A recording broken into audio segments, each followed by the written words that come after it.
As Volodymyr Zelensky appears to be moving toward resolving Ukraine's troop shortages, is Vladimir Putin now facing a completely new strategic problem? Reports suggest Russia's tank reserves may be approaching a breaking point after years of sustained and costly battlefield losses. Russian armored stocks continue to shrink steadily as the war of attrition shows no sign of slowing down. Will Vladimir Putin's nuclear ally step in to help bridge the widening gap in Russia's depleted tank forces? Russia's vast Cold War-era tank reserves are reportedly approaching critical depletion, according to recent assessments of military storage facilities. Satellite imagery suggests that around 2,088 tanks remain in storage across multiple depots throughout the country. These stockpiles reportedly include a mix of older models such as T-54, T-55, T-60TO, T-64, T-70TWO, and T-80 variants. Analysts say many of these vehicles are now in poor condition after spending years exposed to outdoor storage and limited maintenance.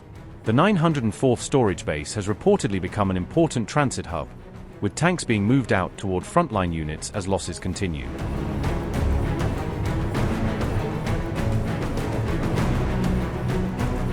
Russia entered the war with an estimated stock of over 20,000 Soviet-era main battle tanks, forming the backbone of its early armored capability.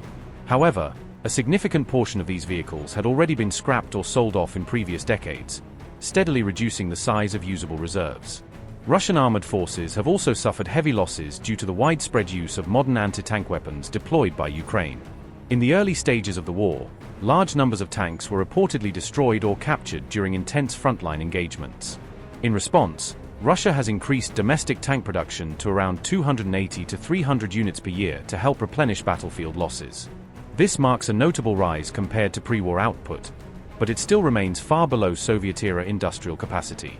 Analysts note that the Soviet Union once produced up to 4,000 tanks annually at the height of the Cold War. Current production levels are still considered insufficient to fully replace ongoing combat losses and expanding frontline requirements. With shortages expected to worsen, analysts say Moscow may increasingly look abroad for additional supply and alternative procurement options.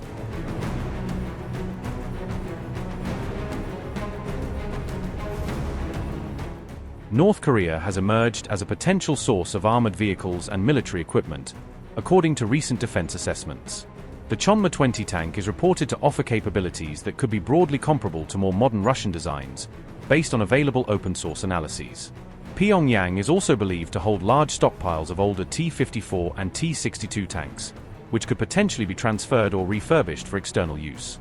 However, experts caution that the scale and long-term sustainability of North Korea's tank production capacity remain uncertain and difficult to verify. Russia's long-term armor strategy is reportedly focused on expanding T-90 production to thousands of units over the next decade. Analysts say bridging the gap between current losses and future production will likely require external support, even as Volodymyr Zelensky continues to address Ukraine's own troop and manpower shortages.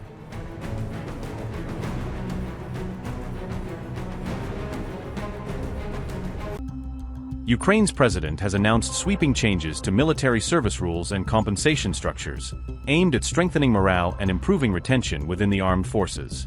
Volodymyr Zelensky said the reforms were developed after extensive consultations with senior military commanders and top government officials. The plan includes a record increase in pay for infantry soldiers, designed to better reflect frontline risks and improve recruitment in critical combat units. Additional combat bonuses are also being introduced, offering extra financial incentives for troops engaged in high-intensity operations. Fixed-term service contracts will be introduced for soldiers, providing clearer timelines and more structured career pathways within the military. A 6-month exemption from mobilization will be granted to soldiers who successfully complete their service contracts, as part of efforts to encourage re-enlistment and stability. Rules governing transfers between military units will be eased, allowing for greater flexibility and faster reallocation of personnel where they are most needed. Procedures for soldiers seeking to return to service after going absent without leave have also been simplified, aiming to bring experienced personnel back into active duty more efficiently. The defense minister said Ukraine needs a military service model built on respect, fairness, and clear rules, as part of wider efforts to reform the armed forces. Volodymyr Zelensky's government hopes the changes will improve recruitment, retention, and overall morale across the country's military ranks. A key part of the strategy includes expanding the recruitment of foreign fighters to support overstretched frontline units. Mikhailo Fedorov said Ukraine aims to fill around 30 to 50% of infantry and assault roles with foreign volunteers. Officials believe foreign volunteers could help ease pressure on domestic recruitment efforts, which have struggled under sustained wartime demands. The reforms come as Ukraine continues to face a chronic manpower shortage after years of ongoing conflict and battlefield losses. Many soldiers are reported to have spent years on the front lines without a clear pathway to demobilization or formal discharge. Officials also say a large number of troops are now exhausted after more than 3 years of intense and continuous combat operations.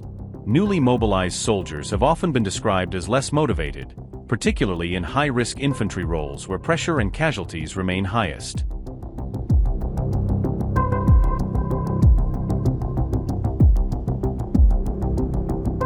Ukraine is reportedly struggling to secure funding for its $6.2 billion energy resilience plan, raising concerns about whether critical infrastructure projects can be completed before the onset of another difficult winter. Kiev is racing against time to strengthen its energy grid and protect essential services as officials prepare for the possibility of renewed Russian strikes on power infrastructure during the colder months. The funding challenges facing Ukraine's energy sector were highlighted in a report published by the Kiev Independent on June 10, citing officials and sources involved in the planning process. According to the report, Russia destroyed roughly 9 gigawatts of Ukraine's power generation capacity last winter, leaving the country vulnerable to future energy shortages and disruptions. Ukraine is now pushing ahead with backup power projects and emergency energy measures as key winter preparedness deadlines continue to draw closer. Reports said the Ukrainian government is increasingly relying on state funds to finance the program as additional support from international partners has yet to fully materialize. The Energy Resilience Plan was designed to help cities and local authorities prepare in advance for future Russian attacks rather than scrambling to restore services after strikes occur. According to reports, discussions on the plan began among government officials as early as January as concerns mounted over Ukraine's energy security. Ukraine formally unveiled the Energy Resilience Strategy in Brussels in March 2026, presenting it as a long-term effort to safeguard critical infrastructure. Ukrainian Minister Alexei Kuleba presented the plan during a European Union conference, where Kiev sought to build support for the initiative among international partners. Despite the urgency of the project, funding continues to be viewed as the single biggest obstacle to implementing Ukraine's broader energy security strategy, according to the report.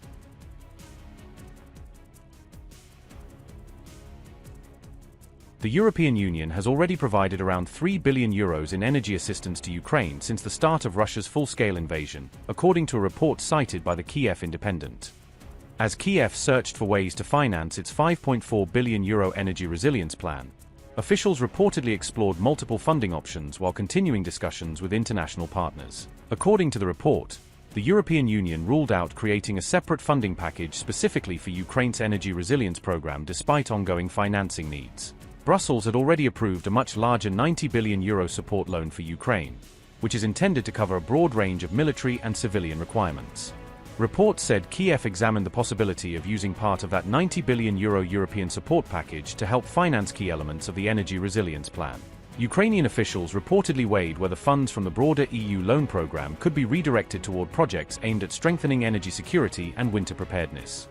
An EU source told the Kiev Independent that a dedicated new energy funding package was not currently being considered, despite Ukraine's continuing search for additional financial support.